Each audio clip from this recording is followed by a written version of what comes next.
नमस्कार मु गायत्री आपण मानक स्वागत करुच्ची आम यूट्यूब चैनल रे। ओषा होची एक भक्तिर शक्ति एवं उपासनार आधार। आम ओडिशा रे तो बहु व्रत ओषा पर्वपर्वाणी पालित होइथाय। सेथिमध्यरु फुलेरी ओषा गोटिए। आपण माने तो फुलेरी ओषा विषय रे जानिथिबे, किंतु आपण जानचंती कि एही ओषार कारण कोन, किंबदंती कोन और एहा पछरे लुचि रहिथिबा लोक कथा विषय रे काहेकि फुलेरी ओषा करा जाय। ए ओषा कले तार फलाफल कोन मिलिथाय। चलतु जानिबा एही फुलेरी ओषा विषय रे किछि रोचक तथ्य। फुलेरी ओषा बा वज्र महाकाली व्रत रे प्रमाण होइछि जे देवी को उपासना करी प्रसन्न कले तार फलाफल कोन मिलिथाय। फुलेरी ओषा रे मांकर प्रति थिबा समर्पण ही बर प्राप्तिर मूल मंत्र। समाज रे नारी माने एक दृढ़ समर्पण भावना उत्पन्न करने को उद्देश्य रे व्रत कथा रे एक चमत्कार कहानी कहा जायछि। फुलेरी ओषा रे काली माता बा वज्रकाली होउछन्ती आराध्य देवी। अश्विन मासर अमावास्या बा आरत्र अमावास्या रे एही पूजा करा जाय थाए। चलंतु जानिबा एही ओषा कथार कहानी। फुलेरी ओषार लोक कथा कहानी। एक राज्य रे धनिक साधव वास करुथिला। सेही साधवर 7 पुत्र एवं 7 पुत्रवधू थिले। दिने साधवाणी बहु मानकु कहिले आरत्र अमावास्या आसिलाणी, वज्र महाकाणीकर व्रत।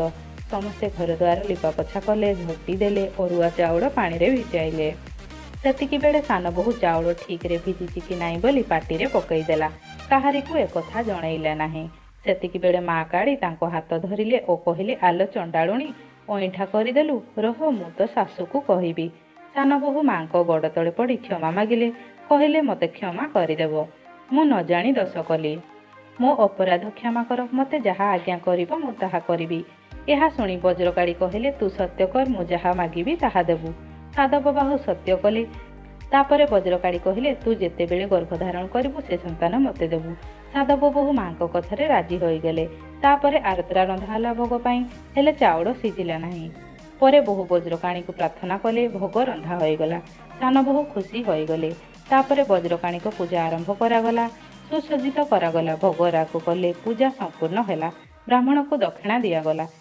किछि मास परे सान बहुर गर्भ संचार हैला। पुत्र संतान प्राप्ति हैला। 4 दिन दूध तरुणी कले, 5 दिन पंचुआती, 6 दिन षष्ठी पूजा कले। सेही दिन संध्या बेले वज्र महाकाली उपस्थित होई पुओ मागिले सान बहु को। देवी हस्त को पुत्र को टेकी देले।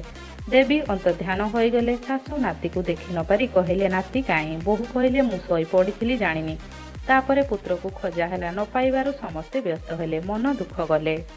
एहीपरि वर्षकु वर्ष 6 पुओ को जन्म दे सान बहु वज्रकाणी को समर्पी दे नीरव रुहंती।